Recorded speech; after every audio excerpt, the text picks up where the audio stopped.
ఏ బాటైనా పర్వాలేదంట, సమయంతో సాగటమే మన సింపుల్ సిద్ధాంతం.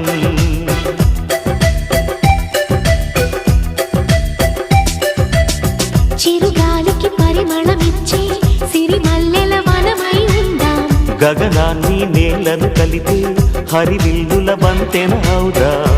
ఆనందం అంటే అర్థం మనమందా, ప్రతి పూట పాటై సాగే హుషారు సరిగమలో.